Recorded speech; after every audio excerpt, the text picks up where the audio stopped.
Which, since you mentioned, that might take us to, Photography. yeah. Okay. Well, I studied So, photography in Canada, and I remember for such a long time wondering, what is photography? Is it creative? Because, we touched on the creativity, but if you're capturing something, are you creating it?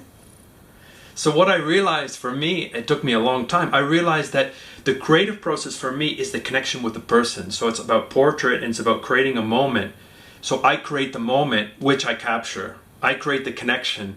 I create a response that I feel is favorable, and I hopefully catch it. That for me is photography.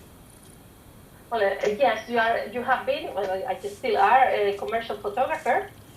And I have to give you credit. I don't think many people know my Pino Photos account in Instagram. I take pictures, but mostly I've been always interested in portraits. And when I met you, I saw you in action. I've been your subject as well. And I've seen in action how you elicit reactions from people. You create the expressions, and then I understood, coming from your influence on the example you said, not only I learned how to do it, but also that was my way. There are two ways to be a photographer. One is the documentary type, who portrays whatever is there and doesn't interfere.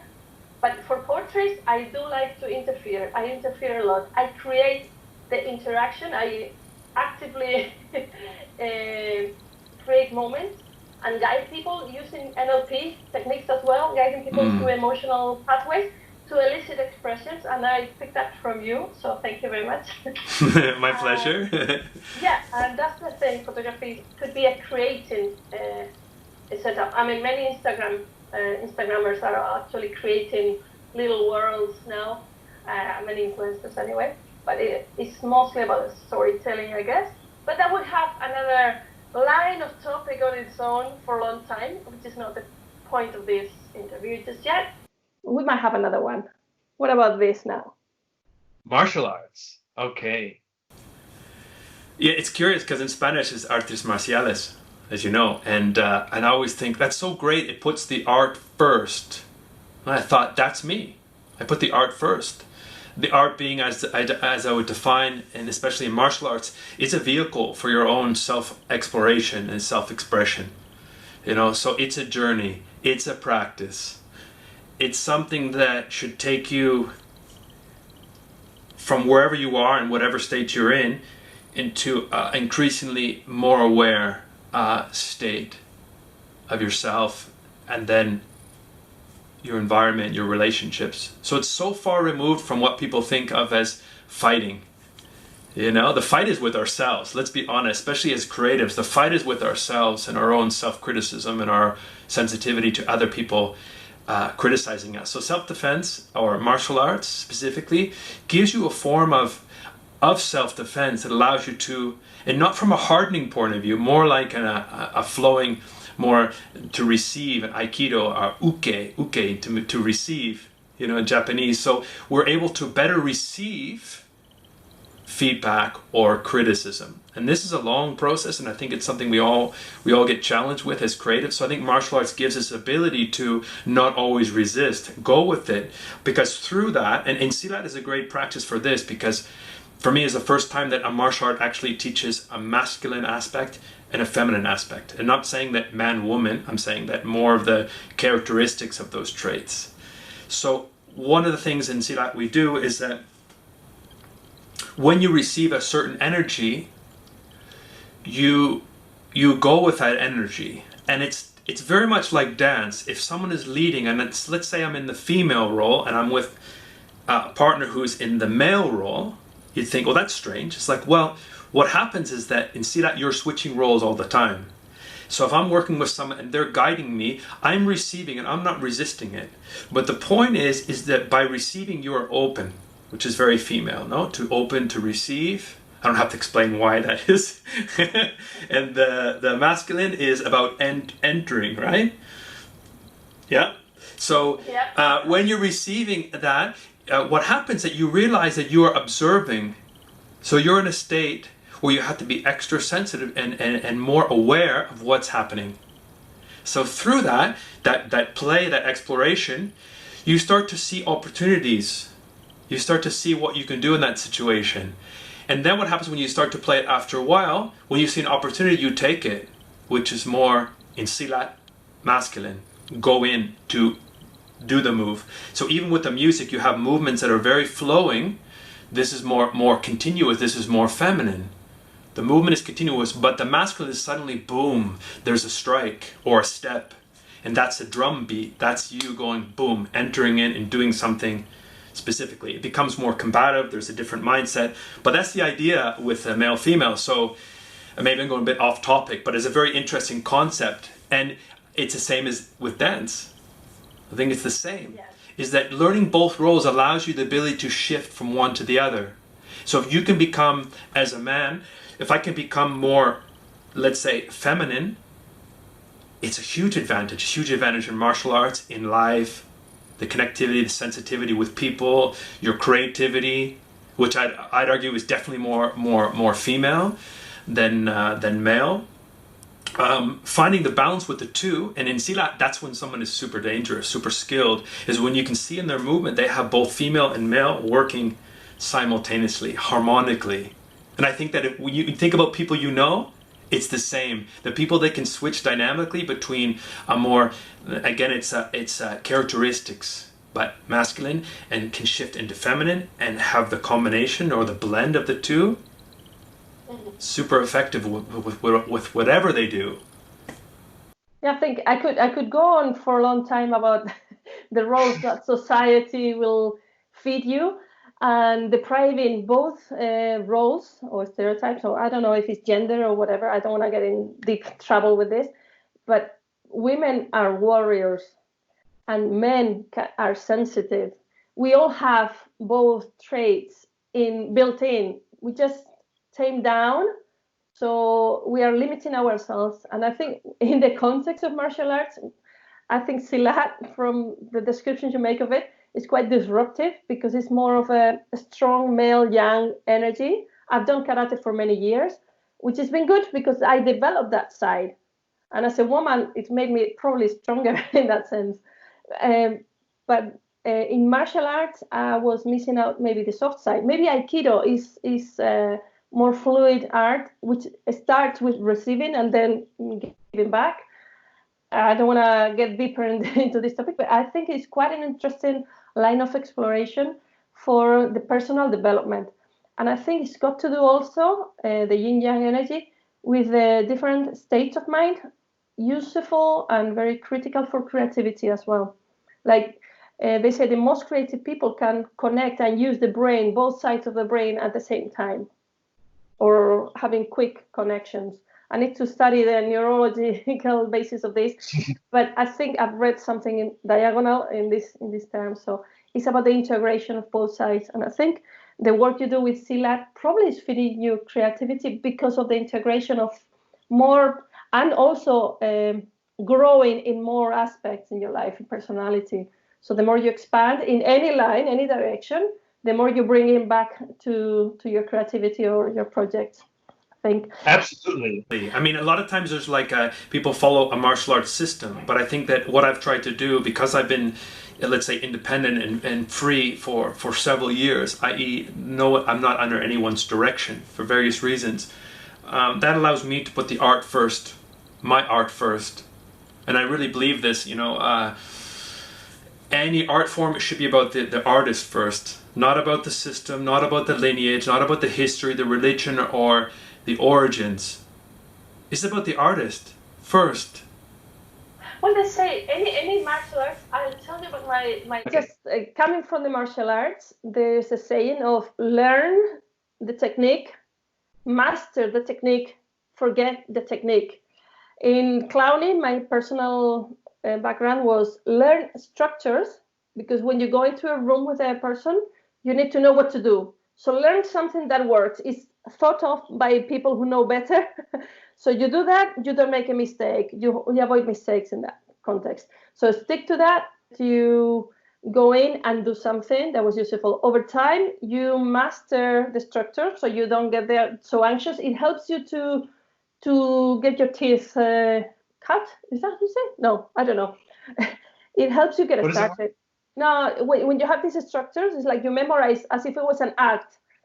But it's over time, you learn the essence of this, which is distraction, giving the child control, having certain objectives, and then you keep the objectives, and you can throw away that structure as long as you keep the principles and the way it was designed, and you can improvise as long as you keep the principles, because you just have the principle. You practice so much that you free yourself from that. And I think in martial arts, that's what's missing, and that's the path you've taken is, okay, I've learned all this, I have these structures, this background, I know my body, I know the mechanics, I know what it can do, but now I'm gonna develop it according to me. And as a clown, I have my own personality, but there's principles of practice you mustn't get past if you don't wanna make big mistakes, or the other way, if you wanna succeed, you have to follow certain principles. It's not techniques, curriculum, or anything, just the essence of the martial art or essence of the discipline. And that's the path you are now at this stage for the past 7 years.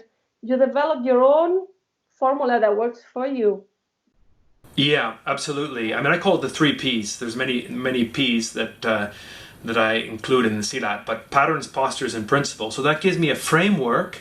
I say, okay, we're going to work on this pattern of movement, figure 8. The posture is going to be this particular defensive or protective posture. And the principles are 1, 2, and 3. That's the underlying principles. But through that gives you a lot of freedom. And I really approach that a lot with creativity. And one of the things that's really interesting about creativity, I notice it more about in quarantine where we have limitations. We're doing our chat. Yeah, and these constraints, I think, what do I have technology-wise that's going to give me the best result for doing our little chat today? And I think, okay, so I'm really utilizing all the setup. If you saw my setup, you'd probably laugh, but it works because I have the skill to understand what's important and what's not. So I look to get the best result I can with what I have. So I think that a lot of times with keeping things so broadly open, and the classic thing is a client says, hey, listen, Begonia, I want you to create this for me. There's no time limit, and there's no limit with budget. I hate those challenges. It's a disaster because we think we're like kids. We're like, we want more, give us more money, give us more time. It's the contrary. We want to have limitations. So now we can go walking certain times in the day, or we can exercise outside. I've done more walking in the last 24 hours than I have previously, probably for a month in 2 days, 24 hours. So it makes you think, okay, with some compression or restriction, that's where creativity is birthed. So if you don't have the restriction, you need to create it. This is where discipline comes in, structuring your day, morning routine. All these things give you that possibility to, as a child who wants to be creative, I want more. You push the boundaries and you appreciate more because you know that at a certain time, you have to go inside. This morning, 10 o'clock, I have to be inside. That's the rule. So what do? I maximize. I push it to the limit. Yes. And then I have a great morning. Yeah, and you get things done as well. One thing I wanted to say about the way of thinking as well, this idea that you mentioned about forgetting, and recently I watched a really good video talking about exactly this, that forgetting is actually a big part of the process of learning. And they're realizing this now is that the way the brain works, part of forgetting is super important with that process. And even things like, for example, if you do some type of learning and then you go walking, for example, okay, and you do some kind of activity that gives you a flow state where you relax and you're kind of flowing, you lose sense of time, you lose the sense of self-consciousness. During that time, your brain is working out that material that has entered your brain. And you're going to likely have long-term memory retention because of that, which I find so interesting about how the brain works. I just want to touch on that thing because it's something I do try to be aware of, that if I want to learn, when's the best time of day to learn? When am I most creative?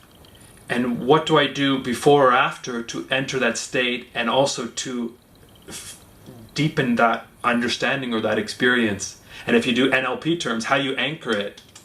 How do you do something that's going to anchor physically that sensation? So when you need to go to that sensation again, you trigger the anchor and it triggers that feeling, which allows you to better enter that state again.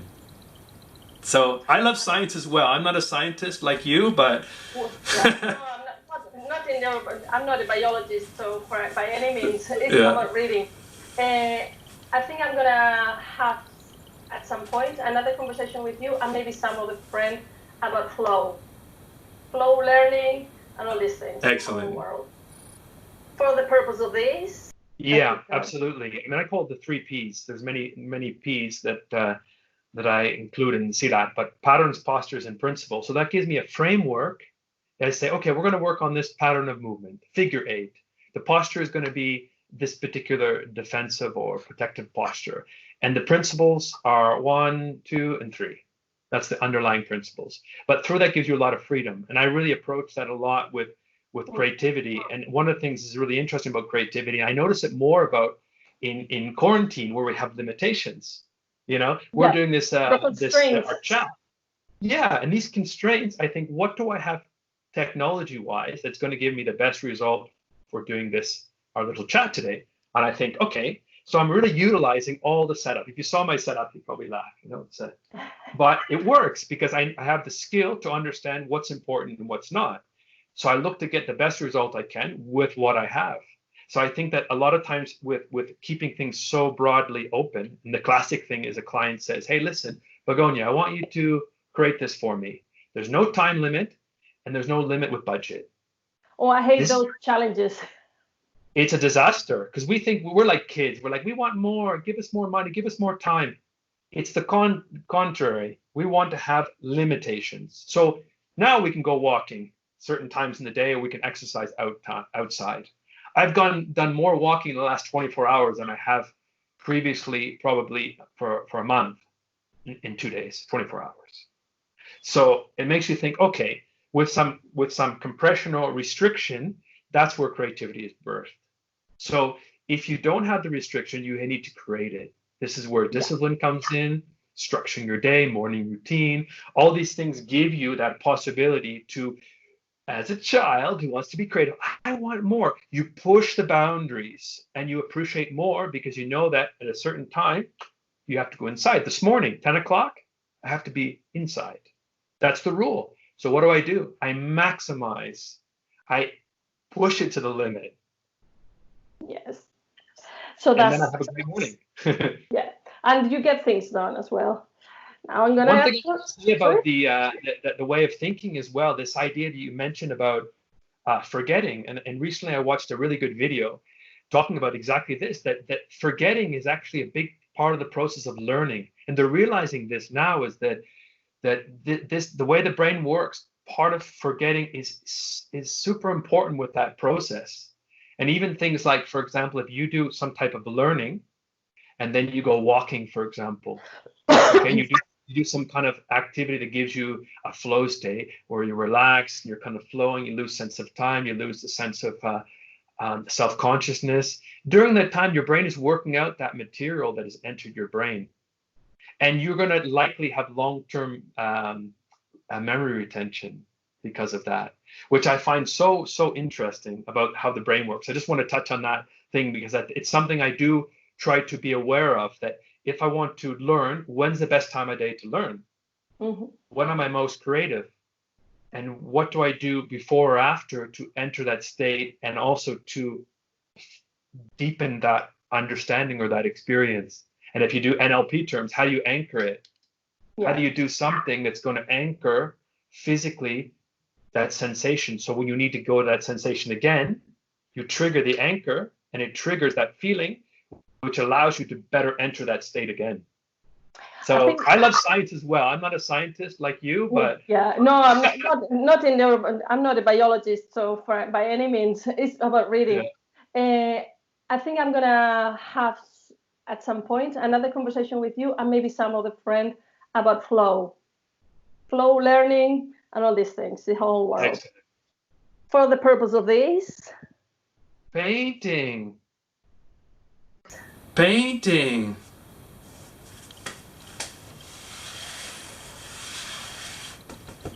This is... Come to painting, what you do, what are you up to with painting, what it means for you? Well, this is a painting of mine. So I created this because it's quite trendy now, but when I studied photography, we had used these. This tells you how long ago I studied in Canada. But what's interesting is that there's such a personalization, and I kind of realized that because I was painting and exploring, as always, some level of making a mess. I'll call it making a mess.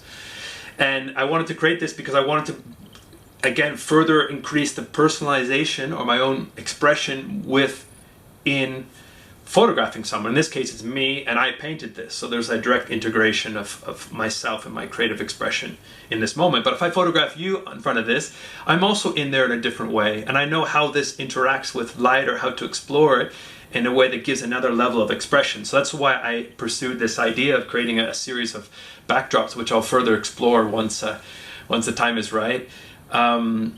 So for me, when I paint, I think this is an opportunity to get my hands dirty, to be purely tactile, and to let go of perfection, let go of even expectations. This is challenging, and I think that people do it when they're, for example, playing with a child, or they're in a context where it's not about result and you're not going to be judged, and you're there actually encouraging someone else to do it. That's one way to bypass it. I think another way to bypass it is tell yourself, okay, I'm going to play with paints, and I'm just going to throw it out when it's done. Okay. Because no one's going to see it. Yeah, no attachment. It's completely detached from that result. And this is something that I think that we as creatives, it's really important to explore that, because for example, now I'm exploring drawing using Photoshop to create some images that embody a feeling I want to express for my martial arts. But I want it to be organic. So I'm using a tablet, it's still digital, but I'm able to give it a feeling that looks like it's hand-drawn. So people would know it is hand-drawn, it never existed in a physical ink format, it's only digital. But this is also the advantage of exploring more organic, let's say analog versus digital, and finding the integration, or at least the attributes that you want to bring in from one or the other, or the integration, is an interesting exploration, for sure. So painting for me is more about letting go, and it connects to writing as well. Okay, but let's, in that line, explore... Pottery. Pottery. Yeah, pottery happened last year. Pottery just kind of, it ended up being, at this point, sort of 9 months, I guess I was exploring it, almost a year. It just happened chance in a situation, meaning a friend of a friend offered, hey, maybe you want to learn pottery and teach it, because we want to teach it in English in Spain. I said, great. So I had no idea what it was going to be about. And at the time, it was like a personal moment in my life where I was going through some my own internal work. So funny enough, pottery initially, much to my resistance, I guess, initially, became a real introspective, emotional tool for processing a lot of things I was going through at the time. And you can see how I breathe here at this moment. So you imagine you're in your pottery wheel, and you're bending forward, you're looking down for many hours. This closing is looking inside. So the body posture says introspective, looking down. You know this from NLP, no? When you go to the emotional line looking down, you're either remembering how you felt, how do I feel now, or how will I feel in this situation? Depending on the timeline. Normally it's the person's left is past and right is forward. And you have to reverse it if you're trying to assess someone, whether they're reflecting or projecting or otherwise. So it was very interesting. Ceramics was like this, but from the first time, even my teacher said, Mirce, she said that from the beginning I already had my style. And it's true, I went into it thinking, I'm not a beginner. all my life I've been playing with creativity and clay, and working professionally as a fashion photographer, as a graphic designer, working on web, new media and everything. So I take all that confidence and I go, okay, this is a different medium, but I know my style. And immediately I could see that, and I know this from my painting, I create textures. For me, texture, something that looks older, like it has history. I like more earthy colors in that context, but I like blue. I like oaky colors. So I knew what I wanted to do. I knew that if it went sort of a Japanese sort of style of flavor, I knew that would be something that I resonate with. And that's exactly what happened. I created pieces that were all individual. I was not interested in creating 10 of the same thing. I would create one-offs. And a lot of times it was bowls. I think there's a lot of psychology in that. And I made them heavy. So there's this bowl, which you can put a lot of things, very multifunctional, but very heavy, very ceremonial, it had a weight physically that gave it a weight, personality, stability, texture, and with a Japanese Asian kind of feel. So I explore things like chattering. When the wheel is spinning, you have a piece of metal and you can make them, and it's a very loose piece of metal. And you imagine if it's spinning and this touches, it's going to skip across. And as the metal is skipping and the clay is, we say leather, it's in between. When you throw it, it's wet, and when it's dry, it's solid and fragile. You trim it when it's leather. So that's skipping across, and it's taking little pieces out. It's beautiful. And then it creates such a unique texture, and it gives you the surprise of what it's going to be like. You know, you have an element of control, and the other side of it, you let go of control. And again, we're back to what is the difference between digital and analog, or more traditional creative arts. And pottery is just like that. It's like you can control everything. And the interesting thing to add is that your emotional state affects completely this clay. And my teacher would say, and she was in a way, she's like a untrained master of psychology, because she could understand the people really well. After 20 years of teaching, she can tell your emotional state. She's seen every different scenario of people's moments of happiness and the opposite, sadness and depression and anxiety and frustration. So she saw all of that. So she said, well, the clay is natural. When you're touching the clay, it's the earth. You're influencing that. It's influencing you. So you realize quickly you have a relationship you're building with this piece of clay. And sometimes, honestly, I'd go in and I couldn't center the clay. And centering the clay is the first thing you learn. And you can learn it within 20 minutes. This is how you center. But you can go in after doing 100 hours with a different emotional state, and you try to exert your will. And guess what? You can't even center it. And at that moment, that meant tears. That meant me feeling anger, frustration, sadness. And then I literally had to leave to be in my own space, to let go of my emotions. So like very curious. An emotional wheel. An emotional wheel. Well said. I'm going to quote you on that.